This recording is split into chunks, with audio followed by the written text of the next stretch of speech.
Inter చదివారా? Next ఏం చదవాలో కన్‌ఫ్యూజన్‌లో ఉన్నారా? మీ సందేహాలను తీర్చడానికి డాక్టర్ నారాయణ గారితో ఈ సెమినార్.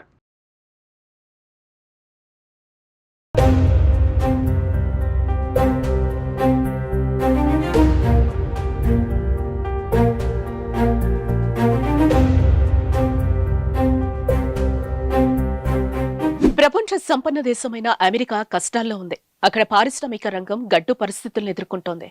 ఏంటి, అమెరికాలో సంక్షోభమా అని మీరు అనుకోవచ్చు, కానీ ఇది నిజం.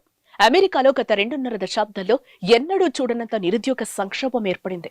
ఎన్నో ఆశలతో ఉన్నత చదువుల కోసం అక్కడికి వెళ్లిన వారిలో వేల మంది మాస్టర్ డిగ్రీని చేత పట్టుకుని రోడ్ల వెంట తిరగాల్సి వస్తోంది.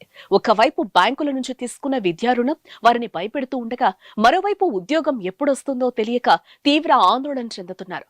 4-5 ఏళ్లుగా ఉద్యోగాలు చేస్తున్న వారిని కూడా సాఫ్ట్వేర్ కంపెనీలు తొలగిస్తున్నాయి. బాధితుల్లో చాలా మంది హోటళ్లలో, గ్యాస్ స్టేషన్లలో పనిచేస్తూ మరో ఉద్యోగం సంపాదించుకోవడానికి పడరాని పాట్లు పడుతున్నారు.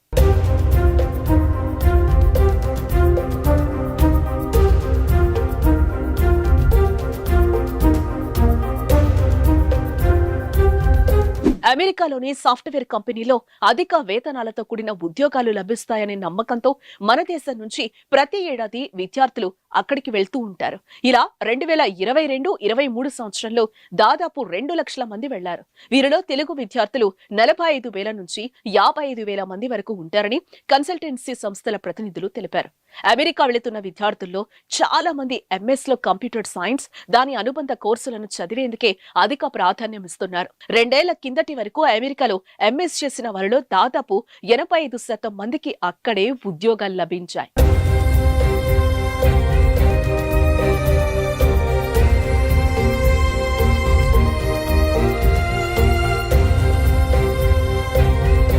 కోవిడ్ ప్రభావం 2020 సంవత్సరంలో మొదలై ఏడాదిన్నరకు పైగా కొనసాగింది.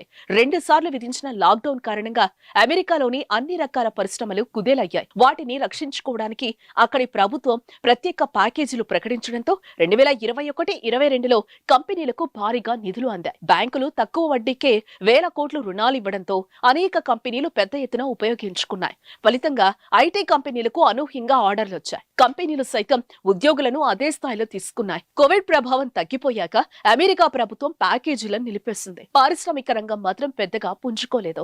లాక్డౌన్ సమయంలో వివిధ సంస్థలు వ్యక్తులకిచ్చిన రుణాలు తిరిగి వసూలు కాకపోవడంతో బ్యాంకులు కూడా ఆర్థిక ఇబ్బందులు ఎదుర్కొన్నాయి. దీంతో అవి రుణాలివ్వడం ఆపేశాయి.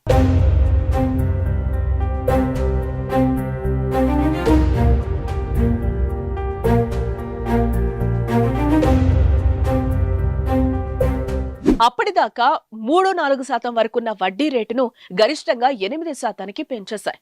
అమెరికా చరిత్రలో వడ్డీ రేట్లు ఎప్పుడూ ఇంత ఎక్కువగా లేవని ఆ దేశస్థులు చెప్తున్నారు. దీని ప్రభావం పారిశ్రామిక రంగంపై గట్టిగా పడింది. ఈ నేపథ్యంలో ఐటీ కంపెనీలకు ఒక్కసారిగా ఆర్డర్లు తగ్గిపోయాయి. చేయాల్సిన పని కంటే మానవ వనరుల సంఖ్య అధికంగా ఉండడంతో ఐటీ కంపెనీలు కోవిడ్ సమయంలో చేర్చుకున్న ఉద్యోగులను 2023 మార్చి నుంచి తొలగించడం మొదలుపెట్టాయి. అధిక జీతాలు పొందుతున్న ఉన్నత ఉద్యోగులను భారీగా తొలగించాయి. గతంలో వేల మందికి ఉద్యోగాలు ఇచ్చిన ఐటీ కంపెనీలు ఇప్పుడు వందల సంఖ్యలోనే నియామకాలు చేస్తున్నాయి. ఈ పరిణామాలన్నీ భారత్ నుంచి వెళ్లిన వారిపై తీవ్రంగా చూపుతున్నాయి. తెలుగు రాష్ట్రాల నుంచి వెళ్లిన వేల మందికి MS పూర్తి చేసినా ఉద్యోగాలు లభించడం లేదు.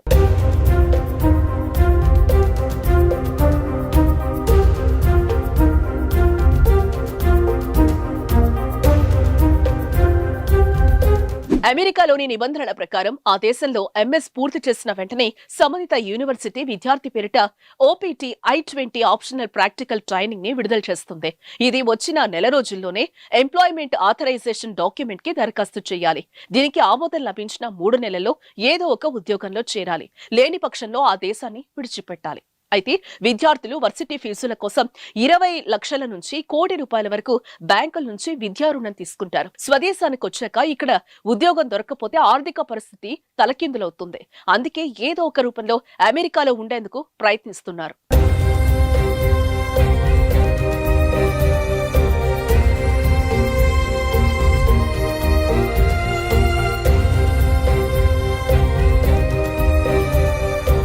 అయితే కొందరు ఎంఎస్ పూర్తి కాకుండా ఉండటానికి 1-2 సబ్జెక్టులను అలానే వదిలేస్తున్నారు.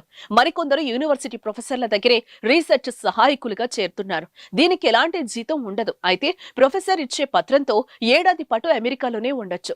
ఇంకొందరు కన్సల్టెంట్లను సంప్రదించి ఎక్కడో ఒక చోట పనిచేస్తున్నట్లుగా ధృవపత్రం తెచ్చుకుంటున్నారు.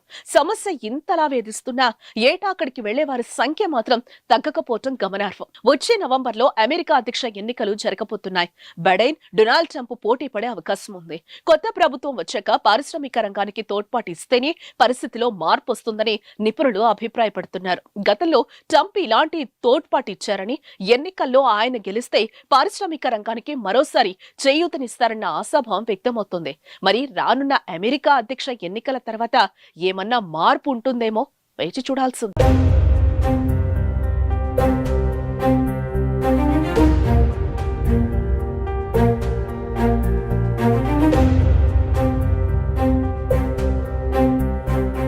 ప్రపంచ సంపన్న దేశమైన అమెరికా కష్టాల్లో ఉంది. అక్కడ పారిశ్రామిక రంగం గడ్డు పరిస్థితులను ఎదుర్కొంటోంది. ఏంటి, అమెరికాలో సంక్షోభమా అని మీరు అనుకోవచ్చు. కానీ ఇది నిజం. అమెరికాలో గత 2.5 దశాబ్దాల్లో ఎన్నడూ చూడనంత నిరుద్యోగ సంక్షోభం ఏర్పడింది.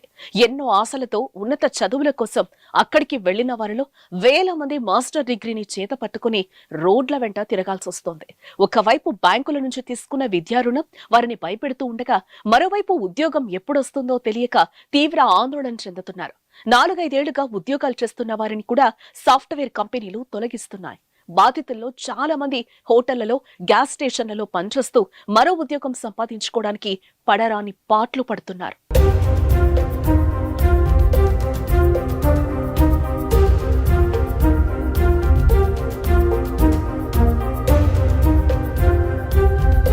అమెరికాలోని సాఫ్ట్వేర్ కంపెనీలో అధిక వేతనాలతో కూడిన ఉద్యోగాలు లభిస్తాయనే నమ్మకంతో మన దేశం నుంచి ప్రతి ఏడాది విద్యార్థులు అక్కడికి వెళ్తూ ఉంటారు. ఇలా 2022-23 సంవత్సరంలో దాదాపు 2 లక్షల మంది వెళ్లారు. వీరిలో తెలుగు విద్యార్థులు 45,000 నుంచి 55,000 మంది వరకు ఉంటారని కన్సల్టెన్సీ సంస్థల ప్రతినిధులు తెలిపారు. అమెరికా వెళుతున్న విద్యార్థుల్లో చాలా మంది ఎంఎస్ లో కంప్యూటర్ సైన్స్, దాని అనుబంధ కోర్సులను చదివేందుకే అధిక ప్రాధాన్యం ఇస్తున్నారు. 2 ఏళ్ల కిందటి వరకు అమెరికాలో ఎంఎస్ చేసిన వారిలో దాదాపు 85% మందికి అక్కడే ఉద్యోగాలు లభించాయి.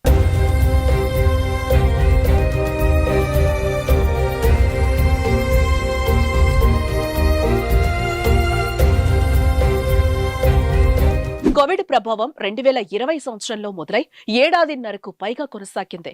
2 సార్లు విధించిన లాక్డౌన్ కారణంగా అమెరికాలోని అన్ని రకాల పరిశ్రమలు కుదేలయ్యాయి. వాటిని రక్షించుకోవడానికి అక్కడి ప్రభుత్వం ప్రత్యేక ప్యాకేజీలు ప్రకటించడంతో 2021-22లో కంపెనీలకు భారీగా నిధులు అందాయి. బ్యాంకులు తక్కువ వడ్డీకే వేల కోట్లు రుణాలు ఇవ్వడంతో అనేక కంపెనీలు పెద్ద ఎత్తున ఉపయోగించుకున్నాయి. ఫలితంగా ఐటీ కంపెనీలకు అనూహ్యంగా ఆర్డర్లు వచ్చాయి. కంపెనీలు సైతం ఉద్యోగులను అదే స్థాయిలో తీసుకున్నాయి. కోవిడ్ ప్రభావం తగ్గిపోయాక అమెరికా ప్రభుత్వం ప్యాకేజీలను నిలిపేసింది. పారిశ్రామిక రంగం మాత్రం పెద్దగా పుంజుకోలేదు.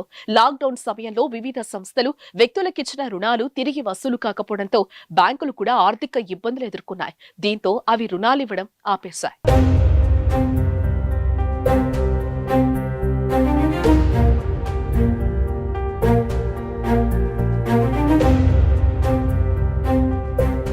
అప్పటిదాకా 3-4% వరకున్న వడ్డీ రేటును గరిష్టంగా 8% పెంచేశాయి. అమెరికా చరిత్రలో వడ్డీ రేట్లు ఎప్పుడూ ఇంత ఎక్కువగా లేవని ఆ దేశస్థులు చెప్తున్నారు. దీని ప్రభావం పారిశ్రామిక రంగంపై గట్టిగా పడింది. ఈ నేపథ్యంలో ఐటీ కంపెనీలకు ఒక్కసారిగా ఆర్డర్లు తగ్గిపోయాయి. చేయాల్సిన పని కంటే మానవ వనరుల సంఖ్య అధికంగా ఉండడంతో ఐటీ కంపెనీలు కోవిడ్ సమయంలో చేర్చుకున్న ఉద్యోగులను 2023 మార్చి నుంచి తొలగించడం మొదలుపెట్టాయి. అధిక జీతాలు పొందుతున్న ఉన్నత ఉద్యోగులను భారీగా తొలగించాయి. గతంలో వేల మందికి ఉద్యోగాలు ఇచ్చిన ఐటీ కంపెనీలు ఇప్పుడు వందల సంఖ్యలోనే నియామకాలు చేస్తున్నాయి. ఈ పరిణామాలన్నీ భారత్ నుంచి వెళ్లిన వారిపై తీవ్రంగా చూపుతున్నాయి. తెలుగు రాష్ట్రాల నుంచి వెళ్లిన వేల మందికి ఎంఎస్ పూర్తి చేసినా ఉద్యోగాలు లభించడం లేదు.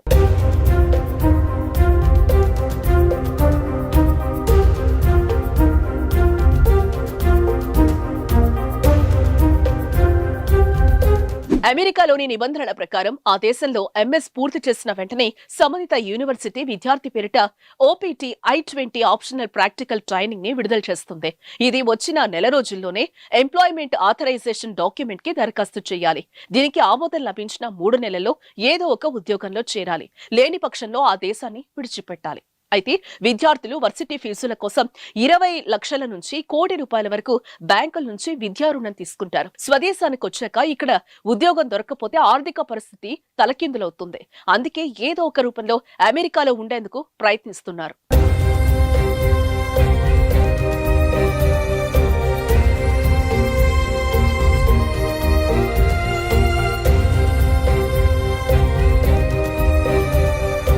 అయితే కొందరు ఎంఎస్ పూర్తి కాకుండా ఉండటానికి 1-2 సబ్జెక్టులను అలానే వదిలేస్తున్నారు.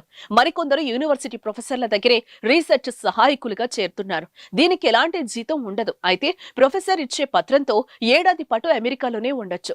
ఇంకొందరు కన్సల్టెంట్లను సంప్రదించి ఎక్కడో ఒక చోట పనిచేస్తున్నట్లుగా ధృవపత్రం తెచ్చుకుంటున్నారు.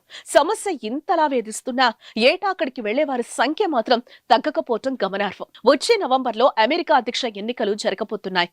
బైడెన్, డొనాల్డ్ ట్రంప్ పోటీ పడే అవకాశం ఉంది. కొత్త ప్రభుత్వం వచ్చాక పారిశ్రామిక రంగానికి తోడ్పాటు ఇస్తేనే పరిస్థితిలో మార్పు వస్తుందని నిపుణులు అభిప్రాయపడుతున్నారు. గతంలో ట్రంప్ ఇలాంటి తోడ్పాటు ఇచ్చారని, ఎన్నికల్లో ఆయన గెలిస్తే పారిశ్రామిక రంగానికి మరోసారి చేయూతనిస్తారన్న ఆశాభావం వ్యక్తమవుతుంది. మరి రానున్న అమెరికా అధ్యక్ష ఎన్నికల తర్వాత ఏమన్నా మార్పు ఉంటుందేమో వేచి చూడాల్సింది.